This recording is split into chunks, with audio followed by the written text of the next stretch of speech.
Hi guys, welcome to life tales. ఈరోజు మనం న్యాయ నిర్ణయం కథ చెప్పుకుందాం. ఫ్రెండ్స్, మన కథను లైక్ చేయండి, ఇంకొంచెం ఎక్కువ మంది మన కథలు వింటారు. సరే, ఇప్పుడు మనం కథలోకి వెళ్ళిపోదాం. శాంతిపురం అనే గ్రామంలో రామయ్య, భీమయ్య అనే ఇద్దరు రైతులు ఉండేవారు. ఇద్దరికీ పొలాలు పక్కపక్కనే ఉండేవి. ఇద్దరిలో రామయ్య పేదవాడే, కానీ చాలా మంచివాడనే పేరుంది. భీమయ్య ధనికుడు అయినప్పటికీ ఎదుటివారి మేలుని చూసి వారవలేని పరమ స్వార్థపరుడు. ఒకరోజు రామయ్య తన పొలం దున్నుతూ తనకు ఎన్నాళ్ళు ఈ కష్టాలు, ఏ దేవుడైనా కరుణిస్తే బావుండు కదా అని అనుకుంటూ ఉన్నాడు.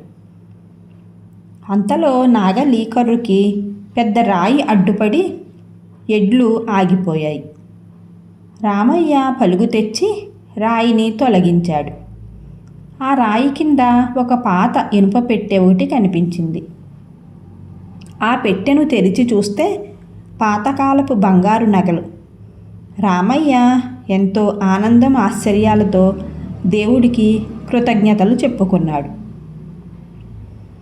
అదే సమయంలో అటుకేసి వచ్చిన పక్క పొలం భీమయ్య ఆ నగల పెట్టెను చూశాడు. రామయ్యకు పట్టిన అదృష్టాన్ని చూడగానే భీమయ్యకి కడుపు మండిపోయింది.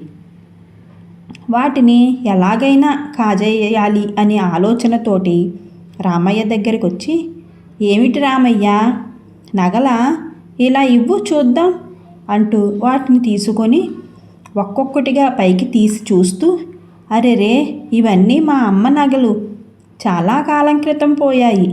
ఎన్నో చోట్ల వెతికించాం, కానీ కనిపించలేదు. చివరికి ఇక్కడ దొరికాయన్నమాట అంటూ వాటిని తనతో తీసుకుపోవాలనుకున్నాడు.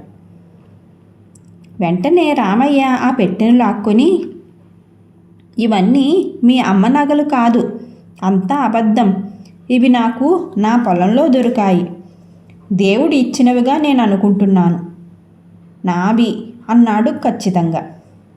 భీమయ్య పట్టరాని కోపం నటిస్తూ, ఇవి ముమ్మాటికి మా అమ్మ నగలే, పద గ్రామాధికారి దగ్గరికి, ఎవరివో తేల్చుకుందాం అని అన్నాడు.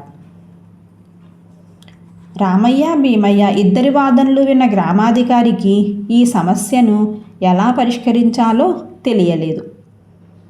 భీమయ్య స్వార్థపరుడు అనే విషయం గ్రామాధికారికి తెలుసు. రామయ్య నిజాయితీపరుడు అన్న విషయం అందరికీ తెలుసు.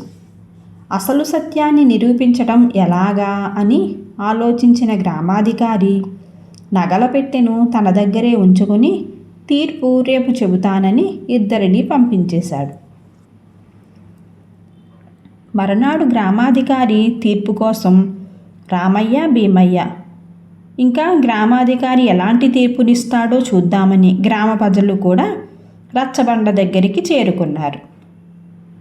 గ్రామాధికారి వచ్చి పెట్టెను తెరిచి పరిశీలనగా చూస్తూ, మీ ఇద్దరి వాదనలు విన్న తర్వాత ఈ నగలు ఎవరికి చెందాలన్న విషయం గురించి అంటూ ఇంకా ఏదో చెప్పబోతూ ఉండగా గుర్రపు డెక్కల చప్పుడు వినిపించటంతో వెనక్కి తిరిగి చూశారు.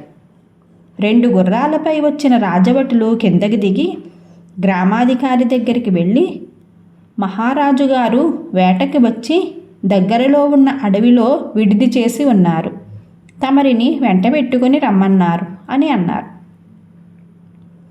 అంతలో ఆ రాజభటుల దృష్టి గ్రామాధికారి ముందు తెరిచిపెట్టి ఉన్న నగల పెట్టె మీద పడింది. వాళ్ళు ఆశ్చర్యంతో ఆ నగలను చేతిలోకి తీసుకుని పరిశీలనగా చూసి ఒకరి ముఖాలొకరు చూసుకుంటూ, ఇవి మహారాణి గారి నగలు, కొంతకాలం క్రితం దొంగిలించబడ్డాయి, ఇవి మీకు ఎక్కడివి అని అడిగారు. గ్రామాధికారి రామయ్య, భీమయ్యల తగువు గురించి చెప్పాడు.